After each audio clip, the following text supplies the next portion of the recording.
بسم اللہ الرحمن الرحیم وبہ نستعین وهو خیر ناصر ومعین۔ اب ہم اس دوسری نشست میں جہان اسلام کے سب سے پہلے فلسفی ابو یوسف یعقوب ابن اسحاق کندی کا نظریہ معرفت شناسی کے بارے میں بیان کریں گے۔ کہتے ہیں کہ کندی سب سے پہلے عرب فلسفی ہیں کہ جنہوں نے اسلامی دنیا میں رہتے ہوئے جب نہضت ترجمے کی وہ تحریک کا جب آغاز ہوا تھا خلافت عباسیہ کے زمانے میں، مامون کے زمانے میں، جب ارسطو افلاطون بڑے بڑے فلاسفہ کے جو افکار تھے ان کے فکری فلسفی افکار اور نظریات کو عربی زبان میں جب ترجمہ کیا گیا تو سب سے پہلے دانشمند اور سب سے پہلے فلسفی یعقوب ابن اسحاق کندی تھے، جنہوں نے جہان اسلام میں عربی زبان میں فلسفے کی اصطلاحات کو لکھا تھا۔ تو کہتے ہیں کہ جہان اسلام کا پہلا فلسفی کندی کو قرار دیا جاتا ہے،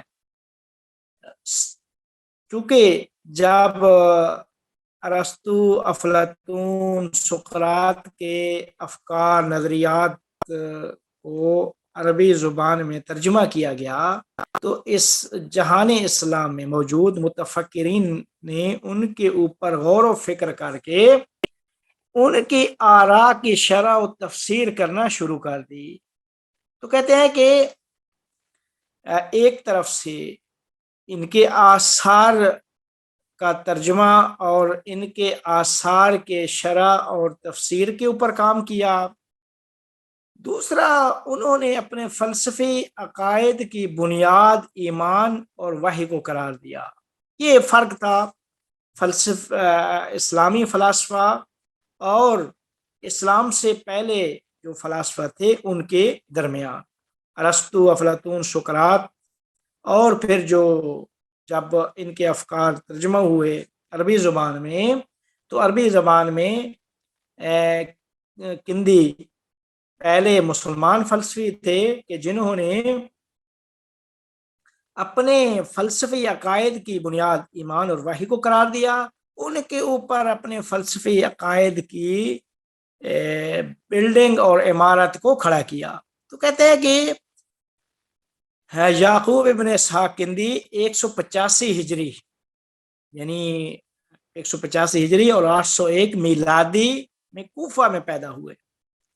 تو کہتے ہیں کہ بچپنے میں ہی ان کو ادبیات اور فلسفی علوم کی طرف رغبت تھی۔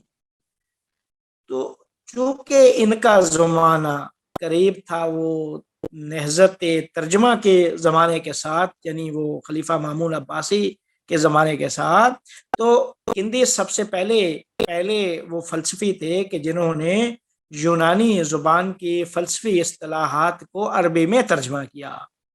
اس وجہ سے انہیں فیلسوف عرب کے نام سے بھی یاد کیا جاتا ہے کہ جنہوں نے اپنی پوری زندگی علمی اور سیاسی زندگی کو دو دوروں میں، دو حصوں میں تقسیم کیا تھا۔ پہلا حصہ جب معتزلہ کی فکر اور مامون عباسی کی حکمرانی تھی، معتزلہ کی فکر حاکم تھی، تو اس وقت چونکہ معتزلہ وہ گروہ تھا کہ جو اپنے آپ کو عقلی کہتے تھے اور فلاسفہ کی سارے ہم و غم بھی عقل ہوتا تھا، تو اس وجہ سے کندی کو بھی حکومت کی حمایت حاصل ہوئی، چونکہ حکومت کے اوپر حاکم مامون عباسی تھے اور مامون عباسی کے دربار میں معتزلہ مناظرے کا رواج تھا، وہ ساری بحثیں عقلی بحثیں ہوتی تھیں۔ تو کندی چونکہ فلسفی تھے تو کندی کو بھی مامون عباسی اور دربار جو تھا اس میں ان کو بڑی پذیرائی ملی اور یہ اس دربار کے معتمدین میں ان کا شمار ہونے لگا۔ تو آپ فرماتے ہیں کہ دوسرا ان کا حصہ جو تھا وہ مذہبی حصہ تھا، اور مذہبی حصے میں وہ مذہب ان کی روح و رمان میں وہ راسخ تھا۔ تو لہذا جب ان کی روح و رمان میں مذہب داخل تھا، راسخ تھا، تو ان کا جو آخری زمانہ جو گزرا ہے کہ جب 252 ہجری میں بغداد میں ان کی وفات ہوتی ہے، تو اس وقت کاملاً مذہبی تھے۔ جب آخری حصہ عمر کا مذہبی گزرا، تو پھر جو دربار خلافت تھا، دربار خلافت کی طرف سے بھی ان کے اوپر جو حمایت تھی، وہ جو توجہ تھی، وہ بھی آہستہ آہستہ کم ہوتی گئی۔ کیونکہ دربار میں زیادہ تر وہ متکلمین عقلی بحثیں وہ رائج ہو گئی تھی۔ آپ کہتے ہیں کہ کندی نے کیا کیا؟ کندی کی سب سے پہلی جو کوشش تھی وہ یہ تھی کہ ارسطو اور افلاطون کی آراء کو لیا جائے، آراء کو لے کر ان کے نظریات کو لے کر ان کے نظریات کو یکجا کر کے یہ کہا جائے کہ افلاطون اور ارسطو کے نظریات کے درمیان اتنا زیادہ کوئی جدائی نہیں تھی۔ اس جدائی نہ ہونے پہ انہوں نے بہت زیادہ تلاش کی، بہت زیادہ تحقیق کی، اور تحقیق کر کے یہ لوگوں کو بتانے کی کوشش کی کہ ان دو بڑے فلسفیوں کے نظریات میں کوئی اتنی زیادہ فرق نہیں ہے۔ یہیں سے پھر انہوں نے جو اہم بحث جو تھی وہ نفس شناسی کے اوپر کی۔ کندی نے اپنے فلسفہ میں نفس شناسی کے اوپر بڑا زور دیا۔ اب نفس شناسی کہتے ہیں کہ نفس شناسی کے اوپر افلاطون نے بھی بڑی بحث کی، اس کے اوپر کیا کہتے ہیں ارسطو نے بھی بڑی بحث کی، اور نفس کی جو اندر جو صلاحیتیں قوتیں ہیں ان کے اوپر بھی بڑی بحث کی کہ نفس ایک ایسی حقیقت ہے کہ جس کے اندر متضاد حقیقتیں اور کافی ساری حقیقتیں موجود ہیں۔ قوہ غضبیہ ہے، شاویہ ہے، قوہ نہمیہ ہے، قوہ وہمیہ ہے، قوہ خیالیہ ہے، قوہ نفس مطمئنہ ہے، نفس امارہ ہے، بہت ساری ان چیزوں کے اوپر بحث کی ہے۔ تو کہتے ہیں کہ جو نفس کے بارے میں ارسطو کی تعریف تھی، اس میں کندی نے یہ کہا ہے کہ نفس کو کامل کرنا، یعنی نفس سے مراد ان کی وہ روح تھی، وہ حقیقت روح، ان کو کمال کے درجے پہ فائز کرنے کے لیے ضروری ہے کہ انسان اپنے جو بدن ہے، وہ جو مادی اس کی زندگی ہے، وہ لذائذ دنیاوی ہے، ان لذائذ دنیاوی سے، دنیا کی لذتوں سے جدائی اختیار کرے گا، تو جدائی اختیار کرنے کے نتیجے میں اس کا نفس کمال کے درجے پر فائز ہوگا۔ جب نفس کمال کے درجے پر فائز ہوگا تو اس وقت نفس ہی ہے جو اس اوپر غائب سے متصل ہو کر ایک یقینی علم و معرفت کو انسانوں اور معاشرے کے لیے بتا سکتا ہے، ان کے معیارات کو بتا سکتا ہے، اور یہ بتا سکتا ہے کہ علم وہ معرفت یقینی ہے جو اس پروسیس اور اس مراحل سے گزر کر آئے گی۔ تو اس وجہ سے انہوں نے زیادہ زور دیا نفس شناسی کی بحث پہ۔ کیونکہ انسان کے اندر جو عالم چیز ہے، جو علم حاصل کرتی ہے، یا جس کے اندر صلاحیت ہے آگے بڑھنے کی، وہ انسان کی روح ہے، انسان کا نفس ہے۔ تو اس وجہ سے انہوں نے معرفت کو دو حصوں میں تقسیم کر دیا کہ معرفت حسی ہے اور معرفت عقلی ہے۔ معرفت حسی کے بارے میں کہا کہ حسی معرفت وہ اشیاء کے ظاہر پہ توجہ دیتی ہے، اس کا فوکس اشیاء کا ظاہر ہوتا ہے.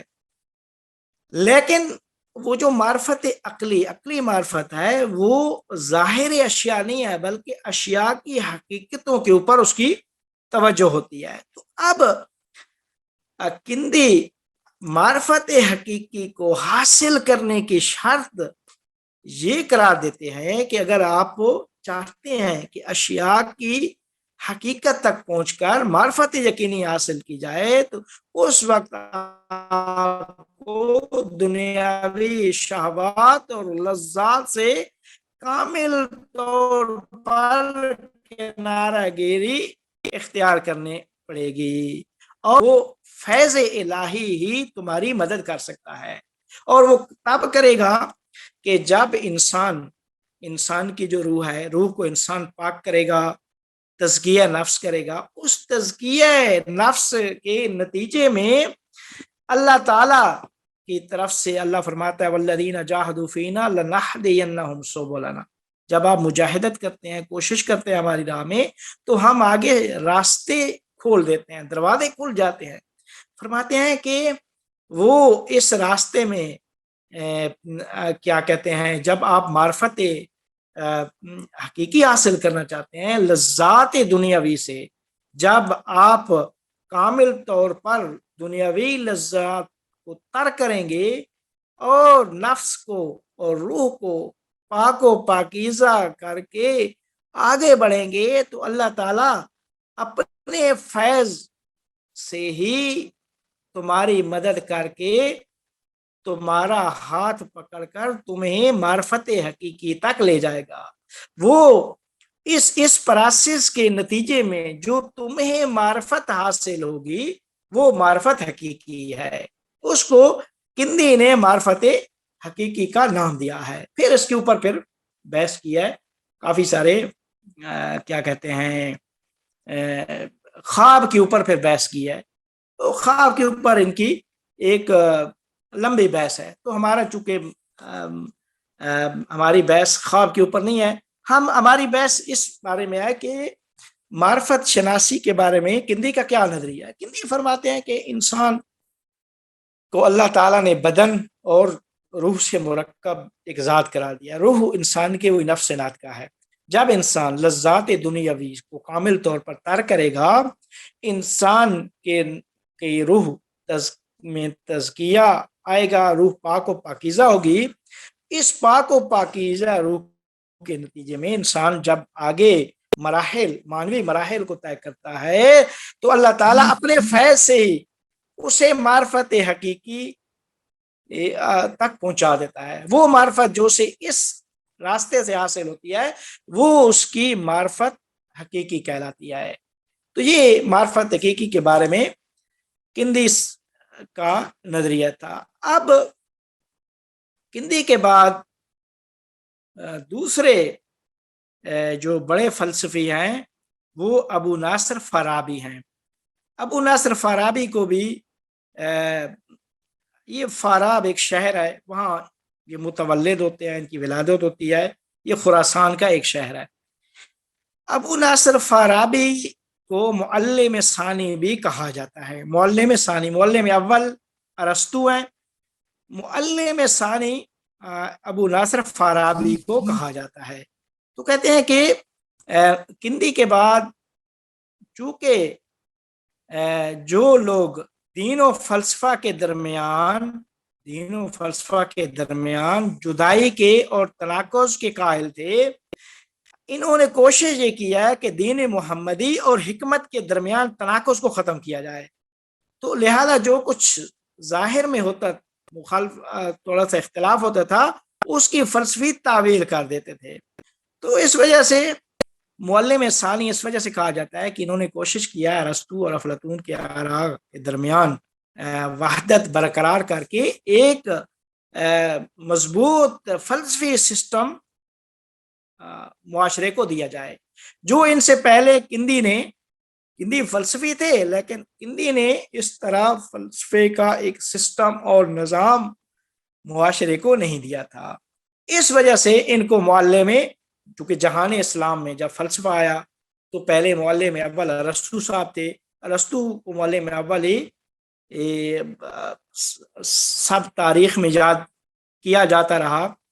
تو جب جہان اسلام میں فلسفہ آیا کندی کے بعد جس شخصیت نے فلسفے کی بنیاد فلسفہ مشاہین میں فلسفے کی بنیاد ڈالی اور وہ ابو نصر فارابی ہیں. ان کو اسی وجہ سے معلم ثانی کہا جاتا ہے. اب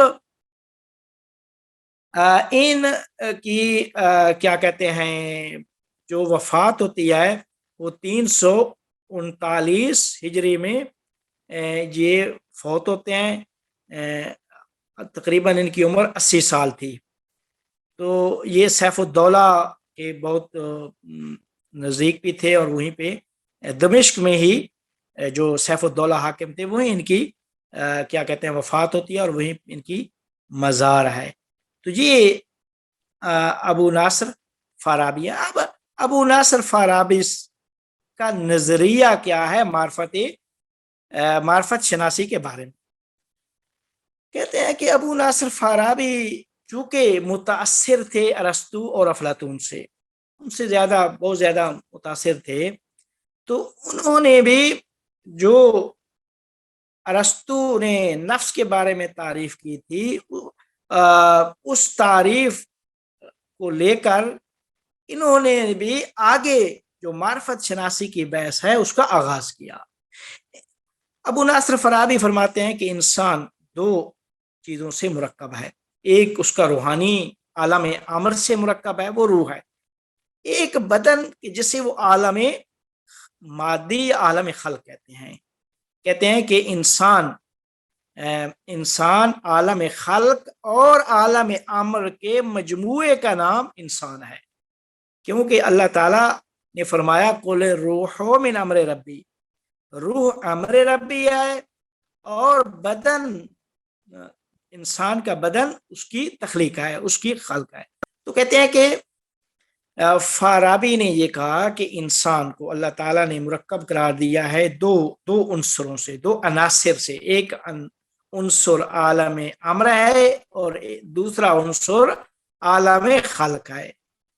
پھر اس باب نفس میں نفس نباتیہ، وہ جو نفس کے جو درجات ہیں ان کی بحث کرتے ہیں. انسان نفس نباتی رکھتا ہے، نباتی کے بعد حیوانی اور پھر نفس ناطقہ کی. جب انسان کا بدن مکمل ہوتا ہے تو اللہ تعالیٰ اس میں اپنی روح کو پھونکتا ہے. تو وہ جو روح جو ہے وہ اس کی نفس ناطقہ کہلاتی ہے. اب اس نفس ناطقہ میں پھر وہ عقل عملی اور عقل نظری کو لے آتے ہیں. فارابی کہتے ہیں کہ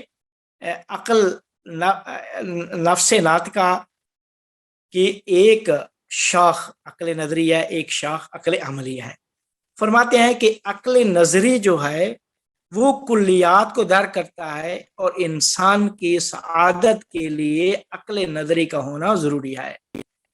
کیونکہ در واقع یہ عقل نظری کے راستے سے ہی معقولات اللہ کے فیض سے آدمی پر، انسان پر آشکار ہوتی ہیں. تو لہذا پھر کے پھر درجات مراتب بیان کیے، 3-4 مرتبے ہیں جو انہوں نے بیان کیے. نفس کا اس کی ایک شاخ عقل ہے عملی. عقل نظری وہ حقیقت کے بارے میں کلیات کو درک کرتا ہے، ادراک سے اس کا تعلق ہے. عقل عملی کا تعلق یہ یعنی انسان کے اعمال سے ہے، وہ اخلاق انسان کی رفتار سے اس کا تعلق ہے. عقل عملی عقل نظری کی خدمت میں ہوتا ہے. انسان اس عقل عملی کے واسطے سے ہی مختلف اعمال، اخلاقی اعمال کو انجام دیتا ہے، اخلاقی یا دوسرے اعمال کو انجام دیتا ہے. اب جب یہ واضح ہو گیا کہ انہوں نے بھی اپنی معرفت شناسی کا آغاز یہاں سے کیا کہ انسان 2 چیزوں سے مرکب ہے، روح اور بدن. روح کو عالم امر کا، بدن کو عالم خلق کا. پھر روح کی ایک شاخ عقل ہے. عقل کی دو قسمیں، عقل نظری اور عقل عملی. عقل نظری کا تعلق ادراک سے ہے، حقیقت کے ادراک سے. عقل عملی کا تعلق انسانی فعل سے ہے. یہ بات بیان کر کے اب کیا کہتے ہیں، انہوں نے یہاں سے معرفت کا آغاز کیا. فرماتے ہیں کہ فارابی فرماتے ہیں کہ میرے نزدیک معرفت کا راستہ، معرفت کا دروازہ اور معرفت کا جو مقدمہ ہے وہ انسانی حواس ہیں. انسان کو اللہ نے حواس خمسہ، حواس ظاہریہ، حواس باطنیہ دیا ہے. انسان کو اللہ نے آنکھ دیا ہے، انسان کو ہاتھ دیا ہے، اعضاء دیے ہیں، کان دیے ہیں، سنتا ہے، دیکھتا ہے. دیکھ کر چیزوں کی صورتیں اپنے ذہن میں منتقل کرتا ہے. تو حواس سے چیزوں کو دیکھے گا انسان، اور پھر ان حواس سے دیکھ کر ان کی صورتیں انسان کے قوہ خیال میں آئیں گی. قوہ خیال سے وہ آگے انسان منتقل کر دیتا ہے قوہ عقل میں.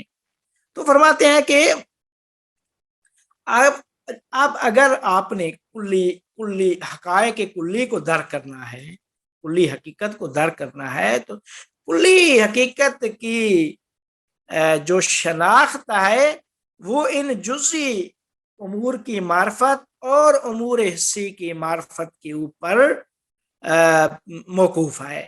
کہ جب تک ان جزیات کو آپ نہیں پہچانیں گے اس وقت ان کی صورتیں آپ کے ذہن میں نہیں ہوں گی.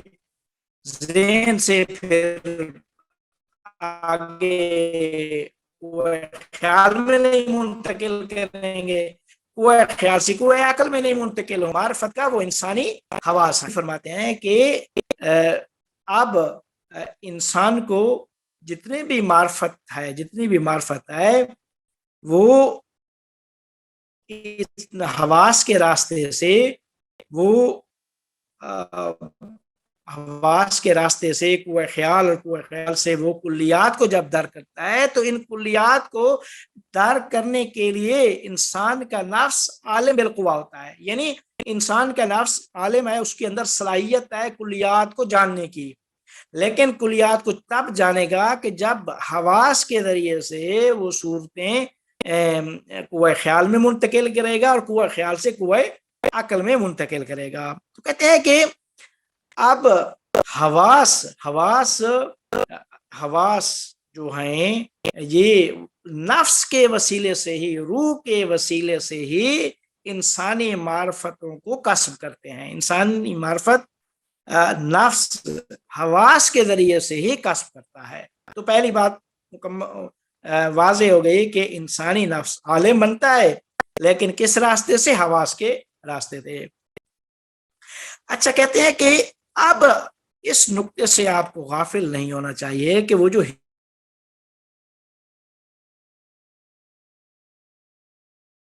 وہ فقط محدود نہیں ہے اشیاء کی ظاہر سے، ظاہر میں محدود نہیں ہے. تو کہتے ہیں کہ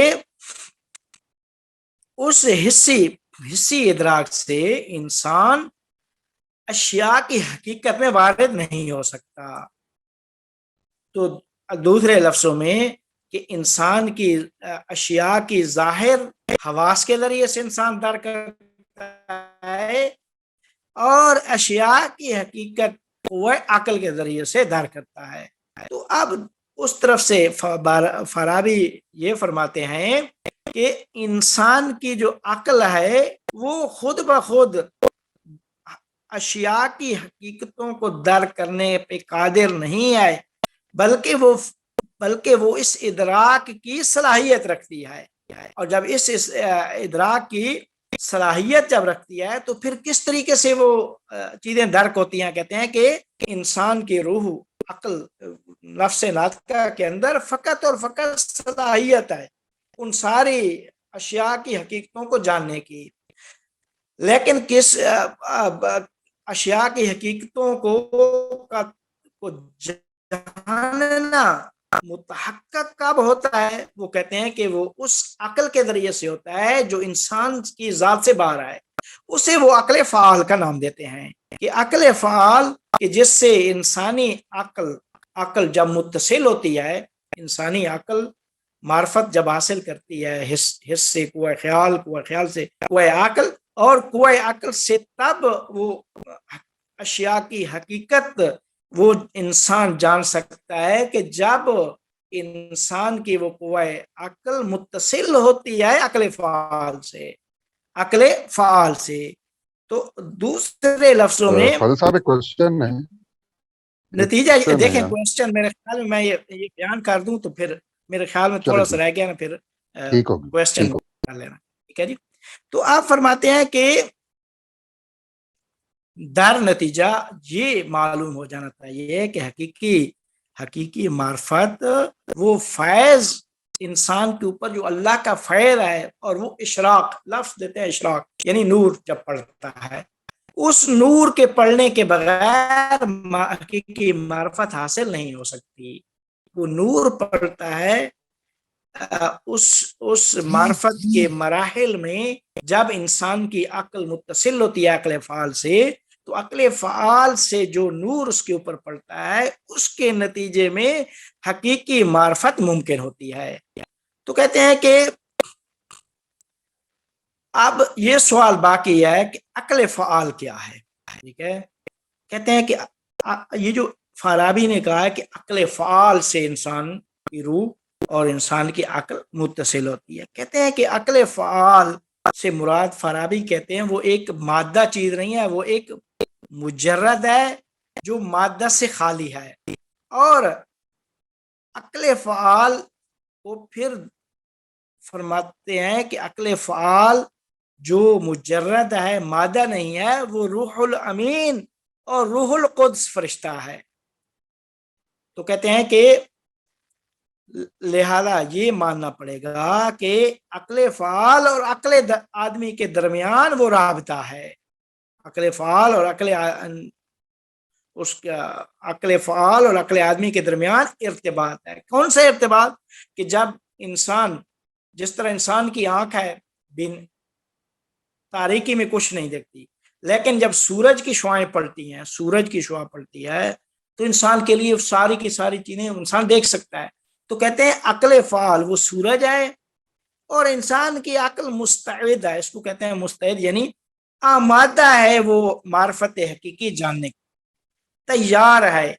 تو جب تیار ہوتی ہے تو اس تیاری میں اس عقل فعال سے ہی وہ معرفت حقیقی کا حصول اس کے لیے ممکن ہو جاتا ہے.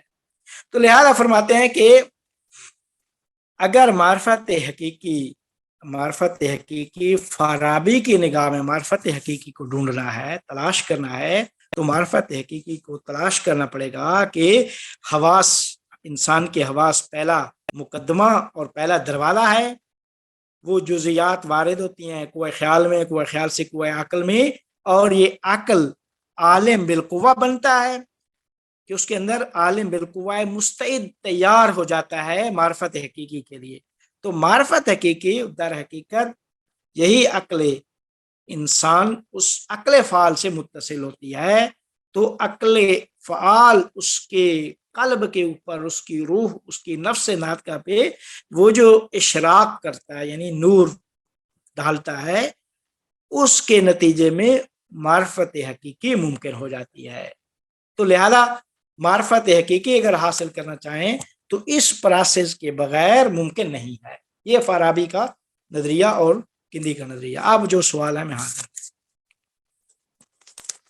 السلام علیکم عباس صاحب، یہ سوال آیا ہے عقل فعال یعنی کہ وہ ایکٹیو انٹیلیکٹ جی معنی میں نے آپ لوگوں کو نا وہ گوگل ڈرائیو میں اصطلاحات کی بھی ایک انڈیکس بھیجا ہے، وہ دیکھیے گا ضرور.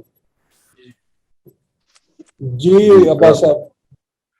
فضل صاحب، یہ جو انسانی عقل متصل ہوتی ہے عقل فعال سے، تو یہ متصل ہونا بیسیکلی فیض الہی کے تھرو ہی ہوتا ہے نا؟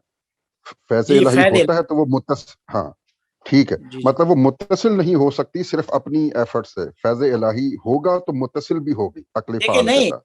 نہیں دیکھیں، دیکھیں متصل جب یہ اس پروسیس یہ اس مراحل سے گزریں گے تو اس یعنی قوہ حواس خیال اور اس عقل نظری عملی وہ سے سارا گزریں گے اس پروسیس سے، تو اب انسان کی عقل تیار ہو جاتی ہے اس نور کے لیے، تو وہ نور پھر روح القدس روح الامین اور عقل فعال کے ذریعے سے ممکن ہوتا ہے۔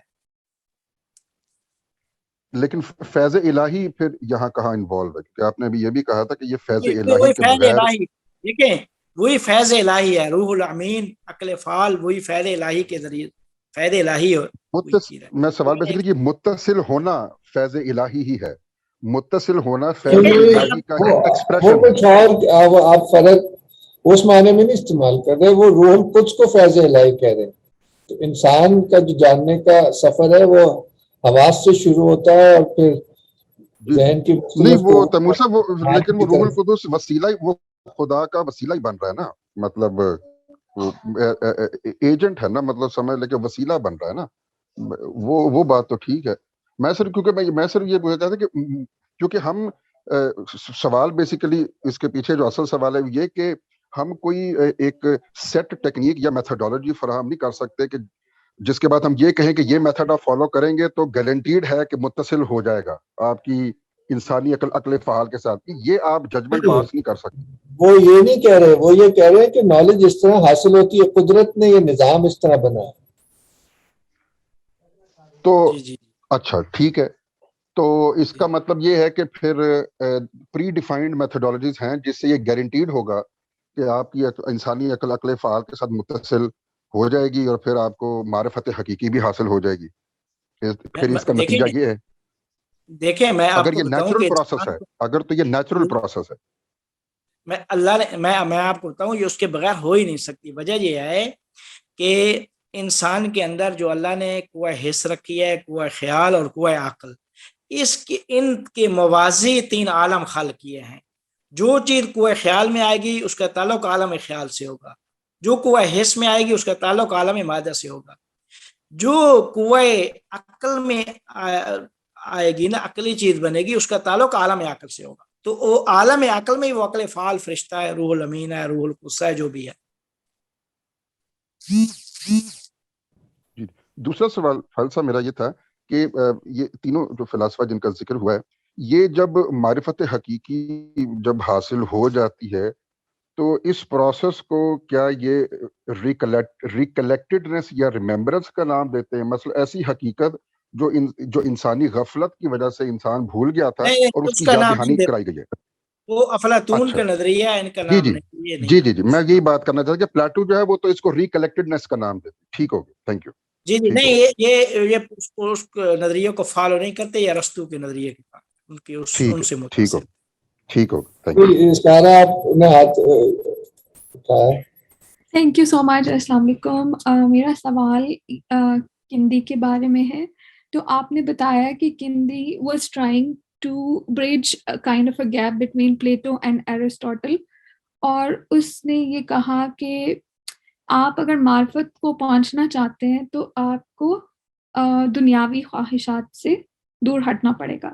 لیکن یہ آئیڈیا جو ہے ان دونوں پلیٹو یا ایرسٹوٹل میں سے کسی کا بھی نہیں ہے، اور ایرسٹوٹل نے فوکس کیا تھا زیادہ ورچو ایتھکس پہ بہت زیادہ، لیکن وہ لیونگ دا ورلڈلی اس طرح کی ڈیزائر پہ فوکس نہیں کرتا، بلکہ یہ آئیڈیا زیادہ تر لگتا ہے کہ بدھزم سے انفلوئنسڈ ہے۔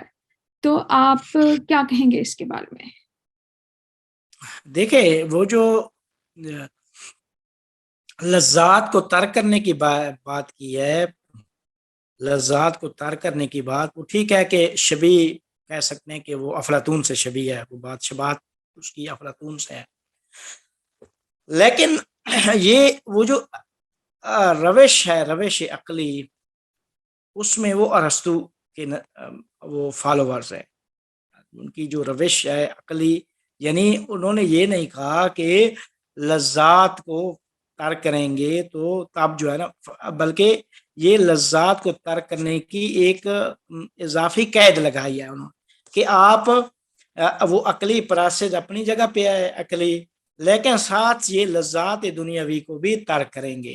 لذات دنیاوی کو جب ترک کریں گے تو یہ جس طرح وہ شیخ شہاب الدین سہروردی کہتے ہیں کہ خالص عقل سے آپ کو ادراک نہیں کر سکتے، خالص عقل سے حقیقت کا ادراک نہیں ہو سکتا، بلکہ عقل کے ساتھ تہذیب نفس کی بھی ضرورت ہے.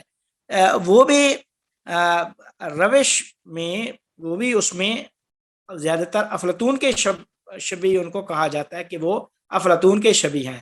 لیکن جو جس فلسفے، جن بحثوں کو، جن مسائل کے اوپر وہ ڈسکس کرتے ہیں، جس طریقے سے کرتے ہیں، وہ سارے کا سارا طریقہ وہی ہے جو ارسطو نے انجام دیا تھا. جی ارسطو کے سارے بحث کے مقدمے سے لے کر نتیجے تک اسی کے قائل ہے. انہوں نے پھر یہ نظریہ دے کر ارسطو اور افلاطون کے درمیان ایک وحدت برقرار کرنے، ایک چیز ارسطو سے لے لی، ایک چیز افلاطون سے لے لی. افلاطون سے وہ تزکیہ نفس والی بات لے لی، لذات دنیا کو ترک کرنے والی بات لے لی، اور دوسری طرف سے کیا کہتے ہیں وہ ارسطو کی وہ لے لی. تو اس وجہ سے انہوں نے کہا کہ ہم جی جم بین رائل حکیمین، ہم دو حکماء کی، دو فلاسفہ کے نظریات کو کے جمع کے قائل ہیں، یعنی دونوں نظریات، ایک چیز ادھر سے لے لی، ایک چیز ادھر سے لے لی. تو یہ افلاطون نے، یہ جو کندی نے شہوات کو ترک کرنے کی بات کیا ہے، وہ افلاطون سے لی ہے. لیکن جو فلسفہ کی جو بنیاد مسائل کو جو فالو ہے وہ اول سے آخر تک وہ ارسطو سے لیا ہے. جی السلام علیکم فاضل صاحب. اور 2013 میں میرا خیال ہے میں نے 3 دن کی ورکشاپ ہوئی تھی ہستونیس میں ایپسٹیمولوجی پہ، تو وہ میں نے اٹینڈ کی تھی، اور بہت انٹرسٹنگ تھا. تب بھی اس کے علاوہ بھی میں نے آپ کی کچھ کلاسز اٹینڈ کی تھی فلسفے پہ، وہ ابھی تک مجھے یاد ہے، لیکن اس کے بعد ملا صدرہ پہ آ کے بات رک گئی تھی، جہاں سے میں ڈسکنیکٹ ہو گئی تھی. تو امید ہے کہ اس دفعہ آئی بی بیک آن ٹریک. تو اچھا ایک چیز فاضل صاحب، میں جتنے بھی ابھی تک ہماری کلاسز ہوئی ہیں، جتنا بھی میں نے اس حوالے سے ہستونیس کے فورم سے چیزیں سیکھنے کی کوشش کی ہیں، مجھے جو ایک رکاوٹ لگتی ہے ویسٹرن اور یا جو ہماری مین سٹریم ایپسٹیمولوجی ہے اور اسلامک ایپسٹیمولوجی ہے، اس میں فرق یہ ہے کہ ہم اممیٹیریل کو، نان مٹیریل کو، یا شاید مجرد لفظ آپ استعمال کر رہے تھے، ہم اس کو کنسیپچولائز نہیں کر پاتے ہیں. ہمارے ذہن میں کاز اینڈ افیکٹ کی جو چین ہے وہ مٹیریل سے بیونڈ جاتی ہی نہیں ہے، تو اس وجہ سے ہم کنیکٹڈ فیل نہیں کرتے اس کے ساتھ. تو کیا کوئی طریقہ ہو سکتا ہے کہ کسی طریقے ہم کنسیپچولائز کر سکیں، یا کوئی ایسی، یا شاید پریکٹسز کی ضرورت ہے کوئی خاص اس کے لیے؟ بالکل، اس کے لیے روحانی پریکٹس کے لیے، جسے فارسی میں کہتے ہیں تجربہ شخصی، مانوی شخصی تجربہ، اس کی ضرورت ہے. وہ روحانی تجربے کی ضرورت ہے اس کے لیے، یعنی تب ہی جا کے وہ ساری چیزیں انسان کے لیے واضح. وگرنہ یہ یعنی ہم کہہ سکتے ہیں کہ وہ جی روح الامین ایک مجرد چیز ہے، اس کی تعریف کر دیں گے، لیکن اس کا مفہوم، کنسیپٹ تب واضح ہوگا کہ جب آپ خود ایک روحانی اور مانوی تجربے سے گزر کے اسے سمجھیں گے. جی جناب، کسی اور کا کوئی سوال ہو؟ ان کا یہ جو دونوں فلاسفہ ابھی ڈسکس کیے گئے، ان کا میں نے بلکہ ابھی ڈال دیا ہے وہیں پہ، میں اس کا لنک بھی واٹس ایپ میں دے دوں گا. چھوٹے چھوٹے ان پہ انٹروڈکشن ٹو اسلامک فلاسفی کتاب ہے، اس سے اس میں ڈال دیا ہے گوگل ڈرائیو میں. جی سرفراز صاحب. جی سر، تھینک یو. 2-3 سوالات ہیں سر. پہلا تو یہ کہ فلسفی اور متکلم میں کیا فرق ہے؟ جی، فلسفی وہ ہوتا ہے کہ جس کا ابتدا میں ہدف مشخص نہیں ہوتا کہ میں نے کس طرف جانا ہے. وہ دلیل شروع کرے گا، وہ دلیل چاہے دین کے ساتھ مطابقت رکھتی ہوگی نہیں رکھتی ہوگی، آخر میں جا کے کہے گا کہ میری جو فلسفی دلیل ہے وہ اس چیز کو ثابت نہیں کر سکی یا ثابت کر سکی ہے.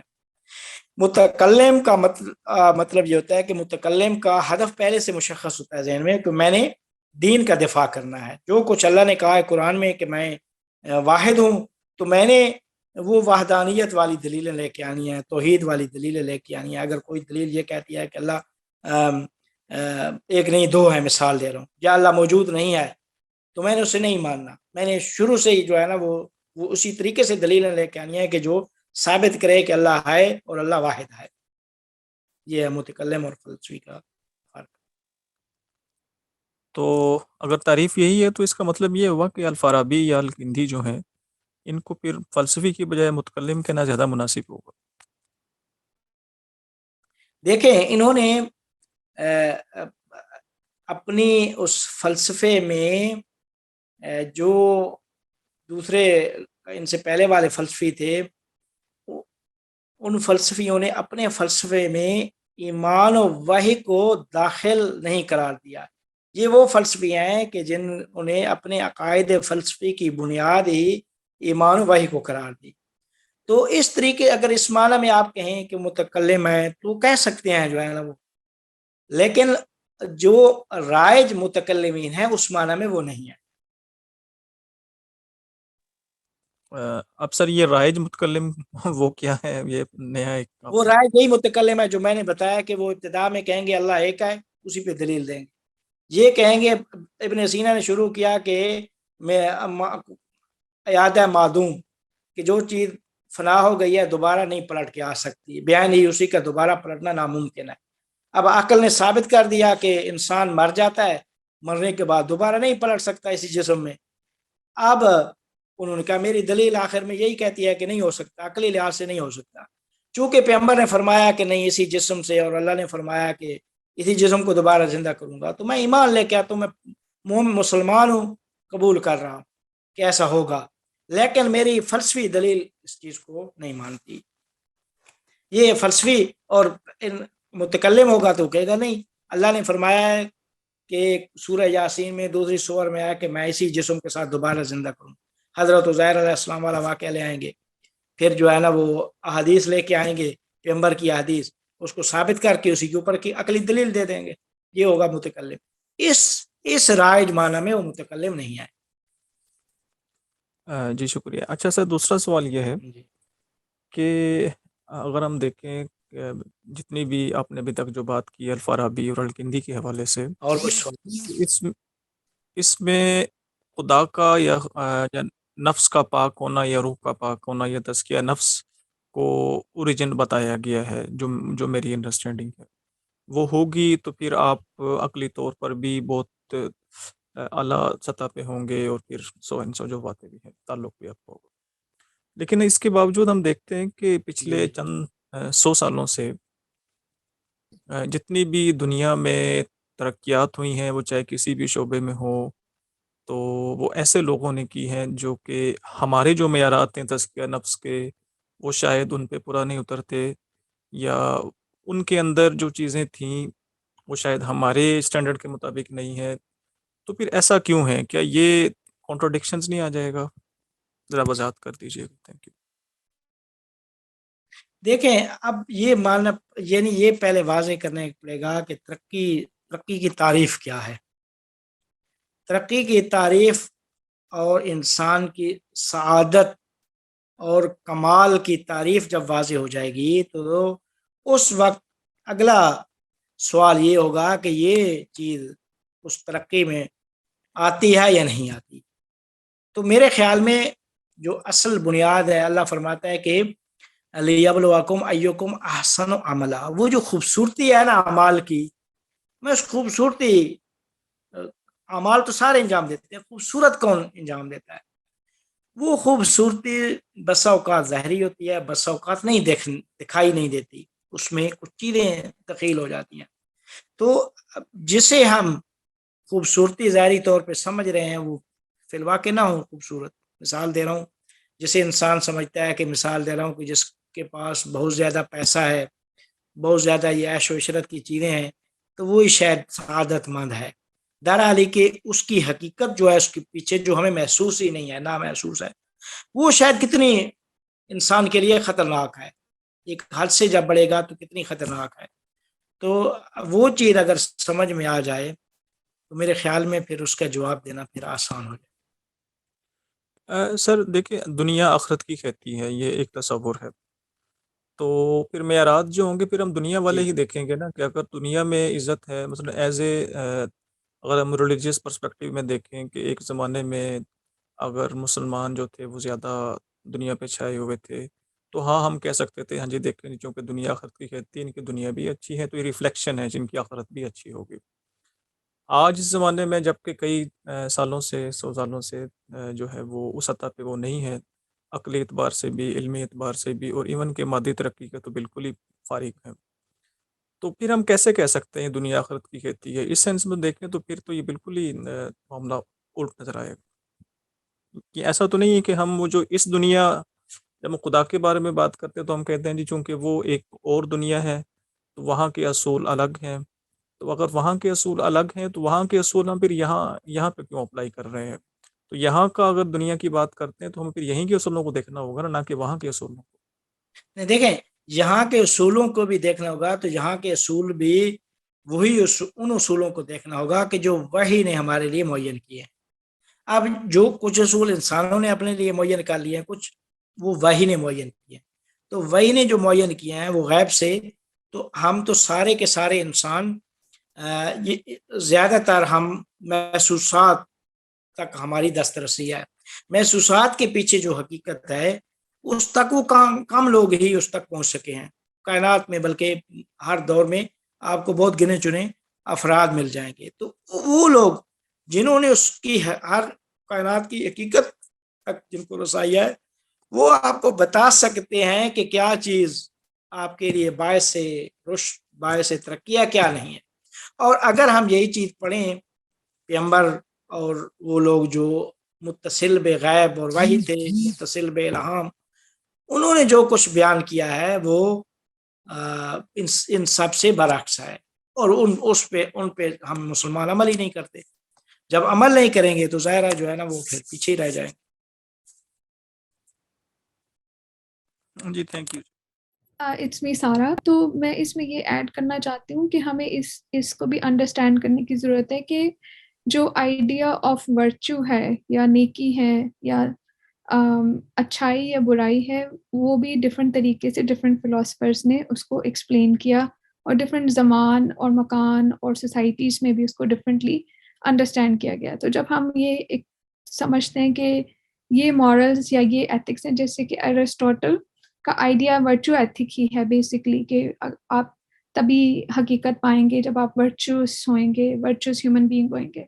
تو لیکن virtuous human being in a Greek society versus today's world is very different. But Aristotle never defied slavery. اس نے اس کو بالکل صحیح سمجھا، بلکہ اس کے رولز بھی بیان کیے.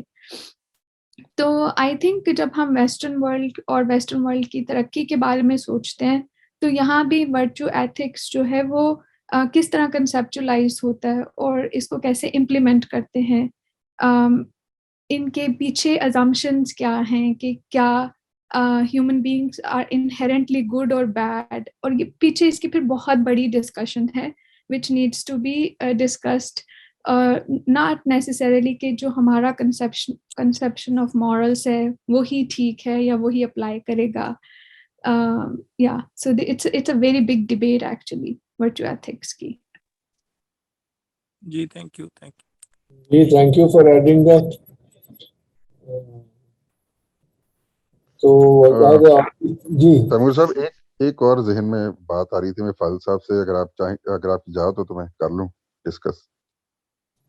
جی اچھا فاضل صاحب، یہ جو تینوں فلاسفہ کا جو آپ نے پورا پروسیس بتایا ہے معرفت حقیقی حاصل کرنے کا، کہ پہلے ادراک حسی، پھر خیال، پھر قوت عقل، پھر انسانی عقل کا متصل ہونا، عقل فعال.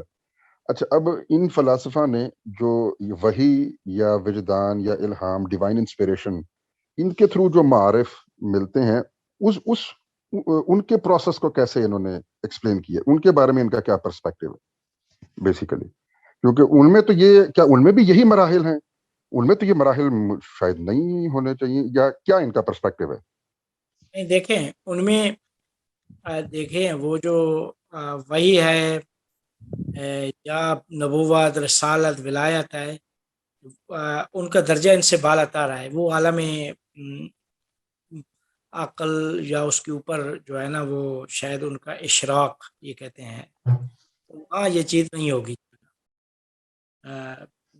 یہ پروسیس وہاں پہ نہیں ہوگا، بلکہ چونکہ ان کا اتصال اس عالم غیب سے ڈائریکٹ ہے، ڈائریکٹ اللہ سے معرف اخذ کیے ہیں، تو اس میں کوئی دوسری چیز کا وسیلہ ہی نہیں، وگرنہ ہم الہامات اور وہ چیز کہنا کہ جس میں کسی غلطی اور ان چیزوں کا شائبہ نہ ہو وہ پھر ممکن نہ ہوتا، بلکہ وہ ہم جی یہ کہیں گے کہ پیغمبر نے جو کچھ وحی کے ذریعے سے حاصل ہوا ہے، چونکہ پیغمبر ولی تھے تو اس وجہ سے انہوں نے ڈائریکٹ معرف الہیہ کو اللہ سے ایک مرتبہ اخذ کیا، اور نبوت کے پروسیس میں نبوت کے ایام میں ان کو وہ چیزیں دوبارہ فرشتے کے ذریعے سے